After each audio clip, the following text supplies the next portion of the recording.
What you know about Black? The forum is the format. It's MAZ and Tomcat. Who cares who came before that? You should trust me, it's official. Don't just take the flow for granted. We discuss important issues, plus promoting local talent. We three hosts that make the topics flow. Click the link and watch the show. Listen while you're driving home, but don't forget to watch the road. Folks from different walks of life. Gangsters, politicians, single mothers, or musicians. It's important that we listen. Welcome back, y'all. Welcome to another episode of Platform. As you know, once again, I am the MAZ. Yo, man, that's YSI. Yo, what up? I am Jasmine. No fancy name or hat today. Oh, Big Daddy Baker over here, also known as Uncle Stan, also known as Eskia Asante. Special guest. Come on, special guest. Special guest. Clap it up. Man. You know what I'm saying? Welcome to the platform, man. Well, you know, first of all, I'm so happy to be here. Greetings to everyone. Good to have you. Amongst my beautiful niece, Jasmine, my handsome nephews, Ivan, Saeed, little Stanley, who is not on camera right now. Yes, sir. And so I just want to say Hotep, which is, I come in peace. Assalamu alaikum. Shalom to all of those brothers and sisters out there of different religious persuasions. I honor your greetings. I respect you as who you are. And all I have to say is about the religion aspect. I don't want to talk about it, but I just wanted to say this. There are many religions in this world. There are over 4,200 religions in this world. All religions is right and all religions are wrong, depending on where you were raised at. What culture you were brought up in. There's over 1,000 denominations of Christianity, and they all don't agree on the same thing. Right on. Same thing with Islam.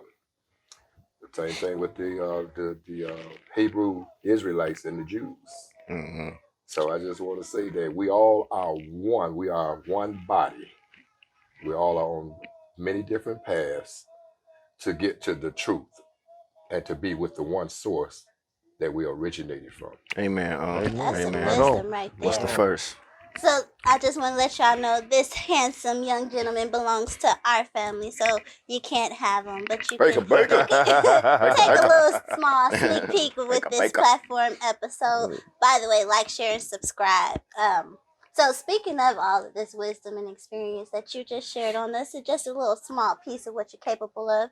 Why don't you tell us how you came to be? Like, where did Stanley J. Baker start from? Where the roots of this? Well, you know, my pride is always in my mother.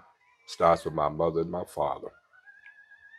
I honor my mother and father and reverence them just like you would the Creator. Now, when we was born, we came from a little town called Royal Oak Township in Michigan, right outside of Detroit. Royal Oak I Projects. didn't know that Royal either. Township. Not Royal Oak, the township part. Okay. That's the little all black section, melanated people with African American, Negroes, colors. Yeah. By whatever name we want to be called. You know, we let people change our names to whatever they wanted to be every day. But anyway, that whole little section, we went to, I went to a school, George Washington Carver. Right, and you all know about the famed George Washington Carver Absolutely. Institute. Yeah, absolutely. Okay, I stayed over there. We were educated, me and the brothers and sisters, the older brothers and sisters and the younger ones. We were educated up until about the 5th grade when we left and moved until we moved over to the Detroit side. You know, and from there, from the Detroit side, is where I attended schools like McCullough Elementary. Attended another Washington, as a matter of fact, George Washington Carver, but Washington Elementary over on DeQuinder off of the north end. Then I went to graduate. Well, you know, they call it graduations when you leave out of elementary now. Passed from there to Cleveland Junior High. I think you went to Cleveland. Nope. Somebody else in the family went to Cleveland? Okay. Nope. Well, anyway, went to Cleveland and left Cleveland and moved back out onto 8 Mile Road, where I wound up going to Ella Stark Hampton, which was a junior high. And I'm not ashamed to tell people this because I know where I came from. I dropped out, being a bad boy in school, not from a lack of academics, because I was always into the academics. Mm-hmm. But we would fight a lot. We would have a little game fights, Right of on. course, Of you course. know. And I got kicked out, and from there, I had a problem with being educated by Caucasian people. Okay. Mm. Because I Early. was so used, yes, I was so used to our teachers, our people educating me. Right. Because we didn't have any Caucasian teachers in Roanoke Township, Gotcha. you know. And so I only wanted teachers that I could relate to, that could relate to us and our culture and our ways, you know, because believe it or not, you know, no matter how we try to say we all are one, you know, it's not. There are two Americas. There's a Black America and Sure there's a white enough. That's America. right. Right on. And we do a lot of things culturally different, you know, the way we carry ourselves, with the way we can talk to amongst each other. Nobody else knows what we're saying because we can talk in a street slang, Mm-hmm. you know, that's only they can tell us.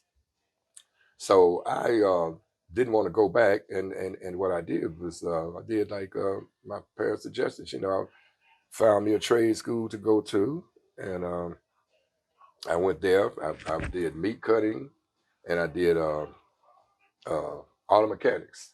All right. Auto mechanics was a little too nasty. Uh-huh. You know, I didn't like being nasty. You know, y'all can see You ain't Oh, with yeah. I it. love being clean and Clean. All the smelling time. sweet. All the time. Now, when I say I'm smelling sweet, We know what you mean. no homo. No, we know what you mean. No. We know what you mean. And nice and southern.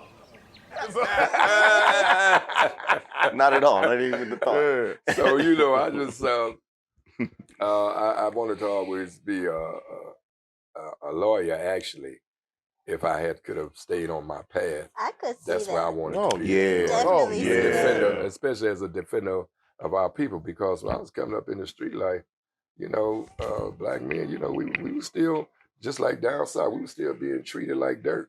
Mm-hmm. You know, we had to fight for a whole lot that a lot of people don't realize, man. Like I did a little training under the Black Panther Party, Mm-hmm. along with my brother Carl, Okay. and What was that? What was that like? The Black Panther Party, and it's just like kind of that gang.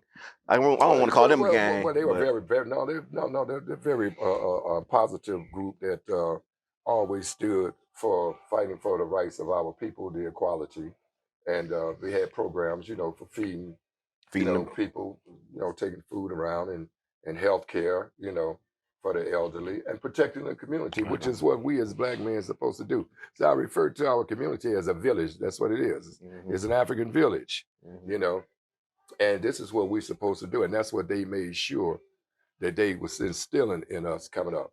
Okay. See, when I was coming up, you whatever you was in the neighborhood, whatever you saw, that's what you wanted to be. Right.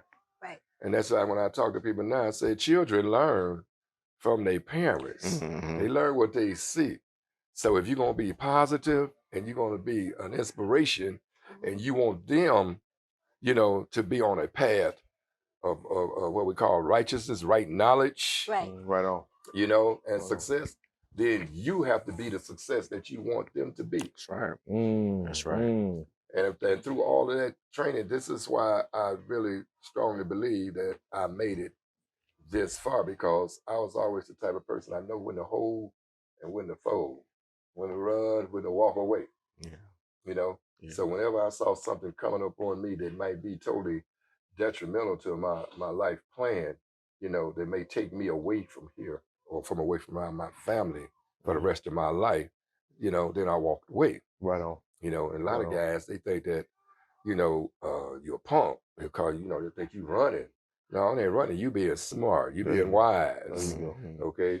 Because like I tell a lot of people, there's no fun when that rabbit get the gun. Yeah. See, Damn see, sure. see, you may have the gun chasing somebody down and doing all this, that, and other. But drop that gun and he pick it up. Mhm. And now what you gonna do? Whole game to Okay? change. Yeah. Ain't no fun. The whole Yeah. game will change. Yeah. You Right know? on. So the main thing that I like to always instill in people is, you know, shoot baskets. I use this analogy. Shoot the baskets on your own hoop. Stop shooting baskets on somebody else's court. Right on. You know? I Stop get it. shooting that ball on somebody else's court. You know, Break that down for us, for well, people who. it's simple. It's like this. You know, we always idolizing. In America, we do a lot of idol worshiping of people. You know, and we put them up on these pedestals. You know, as if they brought us into this world. You know, as if Right. they created something. And I mean, it's okay to like, you know, the folks and respect them. You know, but you following up behind them, you know, and try to keep up with them on their court, but you ain't doing nothing on your own court. You know, your ball is just sitting there doing nothing. It's Right. stagnant because you got your mind on this, that, and the third, you know. And what about your positive energy to put yourself in a position like what you all are doing? You know, as nephews and nieces, y'all are very positive. I got a lot of good energy. You got a lot of good ideas, man. You know, and y'all strong and y'all resilient, you know, and I'm glad to be old enough to see this and be able to have that kind of love still and respect for all of y'all in the family, man. I said that when we was doing the little podcast, you know, I mean, during the Zoom reunion, how proud I was as an uncle of all of you. You know what I'm saying? And I be meaning that from my heart, man. And I miss y'all a lot. That's why I always, when I come home, first thing I do, I call everybody or I come by and see you. You know, because that's who I am. So if I could be that example of keeping that Baker legacy of love alive, you know what I'm saying? And commitment to the family and just always be in remembrance and commemorate us. You know, so we done got to that point now where we want to be like other people too much instead of being like us. We always want to defend them for who they are. Yeah. You know what I'm saying? Right Y'all know on. who I'm talking about. I do. Yeah. You know, Yeah. we're I do. always, like I said, we want to be shooting balls on somebody else's Yeah. court. It's time for us.